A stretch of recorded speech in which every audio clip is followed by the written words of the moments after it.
විශාලා මහනුවර එකපාරම වරුසාව නතර වුණා නෙව. වැස්සෙන්නේ නැහැ. වැස්ස අඩු වීගෙන එනකොට තියෙන දේ කාලා බීලා බීජවලට තියාගෙන හිටපු දේවත් කාලා බීලා ඉවර වුණා.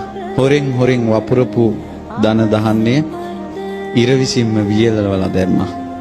ඊට පස්සේ මිනිස්සුන්ගේ අතරින් ඕන් වයසක මිනිස්සු මැරුණා. ඊට පස්සේ තව මිනිස්සු මැරෙනවා. දැන් වලේලාන්නත් බෑ, ගිනි තියන්නත් බෑ. ඔහේ දාලා ආවා. කුණු ගඳ හමනවා. කුණු ගඳට අමනුෂ්‍ය බැල්මෙහෙලුවා. කුණු ගඳට අමනුෂ්‍ය බැල්මෙහෙලුවා. දූරියන් කන්ට ආස කෙනා දූරියන් සුවඳ එන පැත්තට එයාගේ හිත ඉක්මනට යනවද නැද්ද? මිනි ගඳට අමනුෂ්‍යයන්ගේ හිත යනවා. මිනි ඕජාවෙන් යැපෙනවා. ඊට පස්සේ මිනිසුන්ට බැල්ම වැටුණා. බැල්ම වැටිලා මිනිස්සු ඕන දැන් අමනුෂ්‍ය ප්‍රශ්න වලින්. දැන් ලෙඩ වෙවිනේ මැරුණේ, වසංගතෙන්නේව මැරුණේ, රෝග බියත් හටගත්තා, දුර්භික්ෂ බියත් හටගත්තා, අමනුෂ්‍ය බියත් හටගත්තා. තැන් වල මැටකෝටු විශාලා මහනුවර සොහුනක් වගේ වෙලා ගියා. පනනල තියෙන මිනිස්සු ලීවල එල්ලි රජමාලිගාවේ දොරටුවට ගියා. රජුරෝ ඉදිරියේ කෑ ගහලා කිව්වා කිසිම දෙයකින් පිළිතුරක් නැහැ. තථාගතයන් වහන්සේ වඩම්මන්ට දූත පිරිසක් එව්වා. මගදී බුදුරජාණන් වහන්සේ වැඩ ඉන්නේ. ඇමතිවරු කිව්වා ඉස්සෙල්ලාම තථාගතයන් වහන්සේට ආරාධනා කරන්න. රජුරෝ නම් එවැනි එකක් නැහැ. භාග්‍යවතුන් වහන්සේට ආරාධනා කළා. භාග්‍යවතුන් වහන්සේ සියල්ල දුටුවා. එතනින් පස්සේ වෙන දේවල්. මාන්දම හැදිලා ඉන්නවා. රහත් වෙන්න පින් තියන අය පේනවා. කට උඩට අරගෙන වේදනාවෙන් කෑක ගහ ඉන්නවා මුළුවල. පේනවා බුදු ඇසට. අමනුෂ්‍යව අහගෙන ඉන්නවා සෝවාන් වෙන්න පින තියන අය මුළුවලට වැටිලා. රජ්ජුරුව ලහිලහි දුවගෙන ගිහලා හුවා ස්වාමීනි හැබෑද විශාලාවට වඩිනවා කියන්නේ. භාග්‍යවතුන් වහන්සේ වදාළා වඩින්න ඕන. මොහොතක් ඉවසනසේක්වා. ගංගානම් ගඟ මතකයි නේද? කිලෝමීටර 10ක් විතර තියෙන්නේ. ඕන ඔය ගඟ දක්වාම භූමිය සුද්ධ කරා මාවත හැදුවා. සුදු ඇලි ඇතිරෙව්වා. මල් ඉසිරෙව්වා. මල් වැල් ඇතිරුවා. මල් වියන් බැඳෙව්වා. 500ක් සංඝ පිරිස වඩිනවා. ඊළඟට බිම්බිසාර රජුරෝ ගංගානම් ගඟේ දැන් නැව් හදලා තියෙනවා. භාග්‍යවතුන් වහන්සේගේ බුද්ධ ආසනේ පනවලා තියෙනවා. ගංගානම් ගඟේ සැඩපහර නතර වුණා. බුදුරජාණන් වහන්සේ විශාලාවට සමීප වෙන්නම ආකාශයේ වලාකුළෙන් පිරී ගියා. මගේ බුදුරජාණන් වහන්සේ විශාලා මහනුවරට උතුම් සිරිපා කමල තබනකොටම ශ්‍රී පතුල ස්වර්ණ වර්ණයි ස්වර්ණ රශ්මි විහිදෙනවා. සිරිපා පියුම මහ පොළොවේ තබනකොටම විශාලාවේ පොකුරු වැසි ගහින්න පටන් ගත්තා. මහා වැසිය දැල් මිනී කුණු ගහගෙන යනවා. භාග්‍යවතුන් වහන්සේ වඩිනවා. මුළු විශාලා මහනුවරම අමනුෂ්‍යෝ බුදු සිරිපා තිබූ සැනින් පලා ගියා මිනිස්සු දාලා. දවස් 3ක් ගංගානම් ගඟේ ඉඳලා මාලිගාවට වඩිනවා. ඒ දවස් 3 වැහැලා මුළු විශාලාවම සුද්ධ වෙලා. රාජ මාලිගාවේ හවස් යාමේ පහන් දැල්වලා බුදුරජාණන් වහන්සේ දකින්ට සහම්පති බ්‍රහ්මයා වැඩලා. සක්‍ර දේවේන්ද්‍රයා 120 ජයතුරා සංකනාදී පිඹිනවා. සතරවරන් දෙවියෝ අරන් ගන්නවා. ඉන්ද්‍ර සෝමහරදී දෙවිවරු වෙනවා. බලවත් දෙවිවරු පැමිණෙනවා කියලා යමක් ඇද්ද? නීච තුච්ච භූතයෝ විශාලා මහනුවරින් ඈතට ගියා. තවම රතන සූත්‍රය දේශනා කරලද? බුදුරජාණන් වහන්සේගේ උතුම් පාත්‍ර ධාතුට පිරිසුදු පැන් ඇතිව අපේ ආනන්ද ස්වාමීන් වහන්සේ වැඩ ඉන්නවා. භාග්‍යවතුන් වහන්සේ දේශනා කළ යානීද භූතාන් ශ්‍රී සද්ධර්මයේ වදාළා. බුදුරජාණන් වහන්සේ වදාලා යානීද භූතානි සමාගතානි බුම්මා නිවා යා නිවාන් තලිකේ. යානීද භූතානි යම් භූතයෝ සමාගතානි රැස් වෙලා ඉන්නවනේව. බුදුරජාණන් වහන්සේ වදාලා පොළොවේ තහසේ දෙවිවරු රැස් වෙලානේ. බුදුරජාණන් වහන්සේ වදාලා සබ්බේව භූතා සුමනා භවන්තු. මේ සියලුම භූතයෝ මේ දෙවිවරු සුමනා සුවපත් වේවා. සුවපත් සිත් ඇත්තෝ විත්වා. තුන් ලෝකීටම පතුරන මහා මෛත්‍රී නිධානයේ ඇති තථාගතයන් වහන්සේ ඉස්සලාම මෛත්‍රිය පැතුරුවා. අර ආකාශයේ පොළොවේ ඉන්න දෙවිවරුන්ගේ ශරීර සීතල වෙලා ගියා. ඒ වචනේ ඇහෙනකොට අතෝපි සක්කංච සුනන්තු භාසිතං මම දැන් යමක් දේශනා කරනවා. හොඳට අහන්න. තස්මායි භූතා නිසාමේත සබ්බේ මෙත්තං කරෝත මානුෂයා පජාය. ඇයි මේ මිනිසුන්ට මෛත්‍රිය කරන්නේ නැත්තේ? මෙසිත වදන්න මිනිසුන්ට බුදුරජාණන් වහන්සේ සුවපත් වේවා කිව්ව සැනෙන් ශරීර සීතල වෙලා ගිය අයට කිව්වා ඇයි මෛත්‍රිය වඩන්නේ නැත්තේ? දිවාච රත්තෝච හරන්ති බලින් මිනිසු පහන් තියතියා ශීර හදා මල් පූජා කර කර දුන් දිදී දෙවියන්ට පූජාවල් කරනවා පින් දෙනවා. ඇයි මේ මිනිසුන්ට මෛත්‍රිය කරන්නේ නැත්තේ? දැන් දෙවියන්ට කිව්වා අඩුම තරමේ මේ විශාලාවේ ප්‍රශ්නේදී දෙවියන්ට මෛත්‍රියෙන් උදව් කරන්න තිබ්බා කියලා. දැන් දෙවිවරු කොහොම ඔයාලගේ වචනෙන් කිව්වොත් තක්කු මුක්කු වෙලා. බුදුරජාණන් වහන්සේ වදාලා යං කිංචි විත්තං ඉදවා හුරංවා. මේ තමයි ලෝකේ උතුම්ම සත්‍යක්‍රියාව. යම් කිසි ධනයක් තියෙනවා නම් වස්තුවක් තියෙනවා නම් මෙහි හෝ පරලෝ සග්ගේ ස්වායන් රතනම් පනීතං මෙහි හෝ පරලෝ හෝ යම් වස්තුවක් තියෙනවා නම් දෙව්ලෝ උතුම් මණිකක් තියෙනවා නම් නනෝ සමන් අත්ති තථාගතේන බුදු කෙනෙකුට සමාන නෑ. සමාන නෑමයි. මේක සත්‍යයක්. සියලු දෙනා සුවපත් වේවා. අහසේ විදුලි පුරන්න ගත්තා. මේ මහ පොළොව සැලී යන්න ගත්තා. මේ වියලීගේ ගස්වල පත්තර හැදෙන්න ගත්තා. මල් පිපෙන්න ගත්තා. එක වචනයයි වදාළේ බුදු කෙනෙකුට සමාන රත්නයක් මාණික්කයක් තුන් ලෝකෙම නැහැ. සැබෑ බසින් මෙම සිත සැලසේවා. කයං විරාගං අමතං පනීතං. කයං රාගේ ශේකලා දාන, ද්වේෂේ ශේකලා දාන, මෝහයේ ශේකලා දාන, විරාගය ඇති කරන, අමා මහ නිවන දේශනා කරන ශාක්‍ය මුනීන්ද්‍රයන් වහන්සේ සමාහිත හිතින් ඒ ධර්මයේ දේශනා කළා. ඒ ධර්මයේ කෙලෙස් සංසිඳවනවා, නොයල්ම ඇති කරනවා, කෙලෙස් උපදවන්නේ නැහැ. නතේන ධම්මේන සමන්ති කිංචි. ඒ ධර්මයට සමාන කරන්න දෙයක් නැහැ. යම් බුද්ධ සෙට්ටෝ පරිවන්නේ සුචින් සමාධිමානන්තරි කඤ්ඤමාහෝ. සමාධියක් තියෙනවා. ඒ සමාධිය උපද්දවනවා පින්වන්තයෝ. ඒ සමාධියේ ඵලය අරහත් ඵලය. ඒ සමාධිය පැද්දුවොත් අනිත්‍ය දුක්ඛ අනාත්ම විදිහට මේ ලෝකේ දැක ත්‍රිලක්ෂණය මනසින් දැක මේ සසර කෙරෙහි විරාගී නොයල්මින් යුතු සමාධියක් උපදිනවා. අරහත් ඵල සමාධිය. ඒ සමාධියට සමාන කිසිම සමාධියක් ලෝකේ නැහැ. ඒ සමාධිය උපද්දන්නේ බුදු කෙනෙකුගේ ධර්මයෙන්. සමාන දෙයක් ලෝකේ නැහැ. මේක ධර්මයේ තියෙන වටිනාකමක් සත්‍යයි.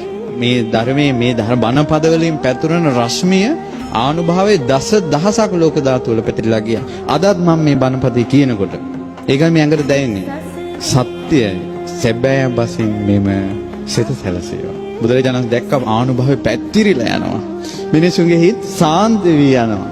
කෙලෙස් සංසිඳී යනවා බණහනකොට. ඊළඟට බුදුරජාණන් වහන්සේ දේශනා කළා "යේ පුද්ගල අට සතම්පසත්තා." මේ ලෝකේ සත්පුරුෂයෝ ප්‍රශංසා කරන පුජ්‍යලු 8 දෙනෙක් ඉන්නවා. සෝවාන් මාර්ගඵල, සකදාගාමි මාර්ගඵල, අනාගාමි මාර්ගඵල, අරහත් මාර්ගඵල කියලා ආර්ය උත්තමයෝ 8 දෙනෙක්. යුගල වශයෙන් 4යි. සෝතාපන්න, සකදාගාමි, අනාගාමි, අරහත්. මේ උත්තමයන්ට මේ සුගතයන් වහන්සේගේ ශ්‍රාවකයන්ට සංඝයාට දානයක් දුන්නොත් පින් සිද්ධ වෙනවා කියලා බුදුරජාණන් වහන්සේ බුදු මුව මණ්ඩලෙන් සත්‍යක්‍රියා කළා. අමනුෂ්‍ය ඉසුලූලු අත දිව්වා. රෝග ආතක් පාතක් නැහැ. මේ සුප්පයුත්තා මනසා දල්හේන. නික්ඛාමිනෝ ගෞතම ශාසනමි. ගෞතම ශාසනේ යම්කිසි කෙනෙක් මේ සුප්පයුත්තා මනාව පිළිපදිනවා නම් මනසා දල්හේ හිත දැඩි කරගන්න ඕන. ශ්‍රද්ධාවට ආවොත් සෙලවෙන්නේ. ඒ අරිය සත්‍යානි විභාවයන්ති ගම්බීර පඤ්ඤේන සුදේසිතානි කිංචාපිතේ හොන්ති බුසප්පමත්තා. චතුරාර්ය සත්‍ය ධර්මය අවබෝධ කරපු කෙනෙක්, සෝවාන් වෙච්ච කෙනෙක් ප්‍රමාද වෙන්න පුළුවන්. හැබැයි සෝවාන් වෙච්ච කෙනා මැරෙනකල් බණ භාවනා නොකලත් ජීවිත 8කට නම් යන්නේ 7න් ඉවර කරනවා. මේ ප්‍රමාද වෙච්ච සෝවාන් වෙච්ච කෙනාත් ජීවිත 7යි යන්නේ. සත්‍යයි. සැබෑ බසින් මෙම සිත සැලසීම.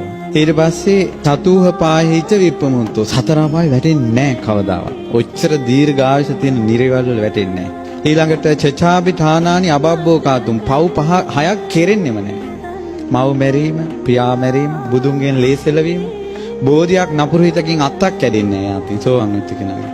සෑයක වැලි කැටයක් නපුරු සිතෙන් ගැඩොලක් ගැලවෙන්නේ නැහැ සෝතාපන්න කෙනාගේ අතින්. මේක තමයි සංඝයාගේ තියෙන වටිනාකම. මේක කළා මේ සංඝ පෙරේත සුගත ශ්‍රාවකයන් වහන්සේලා. සාරිපුත්ත මහ රහතන් වහන්සේ ගැන කියන්නේ මොගලන් මහ රහතන් වහන්සේ ගැන, මඟපල්ලාවින් ගැන.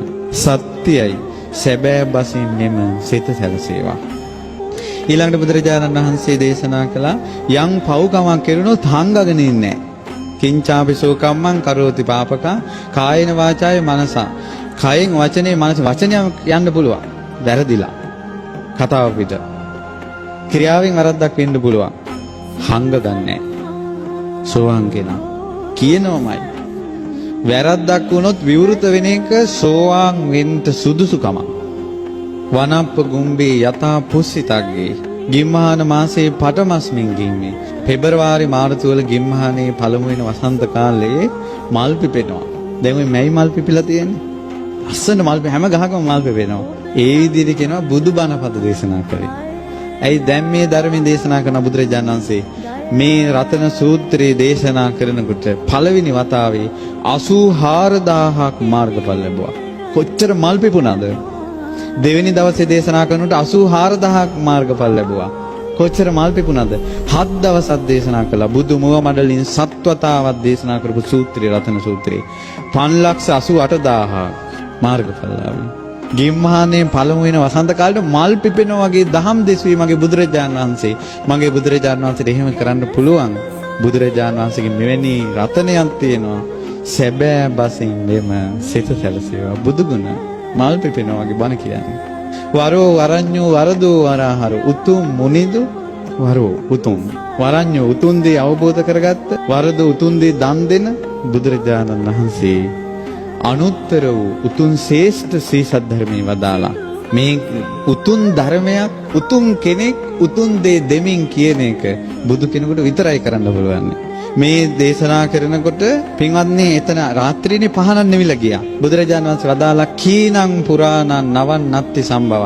පැරණි කර්ම ශේ කරලා අලුත් කර්ම උපද්දවන්න නැතුව විරත් චිත්ත ආයතිකේ බවස්මි කිසිම උපතකට හිත යන්නේ නැතුව විඥානේ පැලවෙන්නේ නැතුව නිකලෙසුන මේ රහතන් වහන්සේලා පිරිනවම් පානවා මේ පහන් දැල්ල නිවුනා වගේ.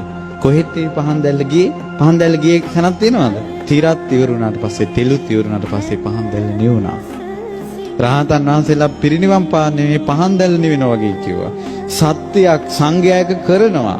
සැබෑ බසින් මෙම සිත සක්‍ර දේවේන්ද්‍රයාගේ මුළු ශරීරයම ප්‍රසාදේ පැතිරිලා ගිහිලා ආකාශයේ ඉන්න බෑ දැන්. සක්‍ර දේවේන්ද්‍රයා ආකාශයෙන් වැඳ වැටුණා බුදුරජාණන් වහන්සේ ළඟ දකුණු ශ්‍රී ධනමණ්ඩල බිම තියලා. සක්‍ර දේවේන්ද්‍රයා ස්වාමීනි භාග්‍යවතුන් වහන්සේ අහසේ පොළොවෙත් ඉන්නවා දැන් දෙවිවරු. යානිද භූතානි සමාගතානි බුම්මා නිවා යානිවන්තලික තථාගතං දේව මනුස්සා මේ දෙවියොත් මේ මිනිස්සුත් බුදුරජාණන් වහන්සේට වඳිනවා.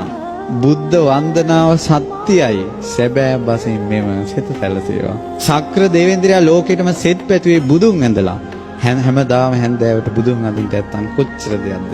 බුද්ධ කියන වචනේ ඇහෙන වාරයක් පාසා හිතට වන්දනාවක් එනවා නම් කොච්චර සැනසෙල්ලක්ද? රුවන්වැලි මහා සෑයේ පිණි බුදුගුණ කියන්න නැත්තම් කොයිතරම් වාසනාවක්ද? බුදුරජාණන් වහන්සේගේ ගුණ සිහි කර කර මැරෙන්න නැත්තම් කොච්චර වාසනාවක්ද? අහසේ පොළොවේ දෙවිවරු ඉන්නවා. ස්වාමිනී මේ දෙවියොත් මිනිසුත් භාග්‍යවතුන් වහන්සේට වඳිනවා. ශ්‍රී සද්ධර්මයට වඳිනවා. සැබෑ බසින් මෙම සිත සැලසේවා. අහසෙත් පොළොවේ දෙවිවරු ඉන්නවා. මිනිසුත් මේ දෙවියොත් ඔක්කොම සංඝයාට වඳිනවා. සංඝයාට වඳීමේ පින් බලෙන් සත්‍යානුභව බලෙන් ලෝකෙට සෙත් වේවා කියලා සක්‍ර දේවේන්ද්‍රය කියපු ගාථා තුන තමයි අවසානට තියෙන්නේ. හරි පුතුමා. රතන සූත්‍රයෙන් ආනන්ද ස්වාමීන් වහන්සේ පැංගිස්ස කිසි දුකක් නැහැ. ආයෙත් අර වේලිච්ච ගස් වලින් මේ දවස් 5ට ඔක්කොම මල් හැදිලා ගෙඩි හැදිලා ඉවරයි. මහා පෙරහැර පිට ආපහු වැඩියා භාග්‍යවතුන්. රතන සූත්‍රයේ 7 වතාවක් වදාලා මෙතනින් එහා නෑ දෙයක් වින්වත්නි. ආටානාටි ආරක්ෂාවත් වෙසමුනි දිව්‍ය රාජයාගේ ආඥාවක් බුදුරජාණන් වහන්සේ අනුමත කළා. බුදුරජාණන් වහන්සේ දුන්න ආරක්ෂාව තමයි මේ බුදුරජාණන් වහන්සේගේ හද මණ්ඩලෙන් උපන් ආරක්ෂාව මේ තියෙන්නේ. රතන සූත්‍රයේ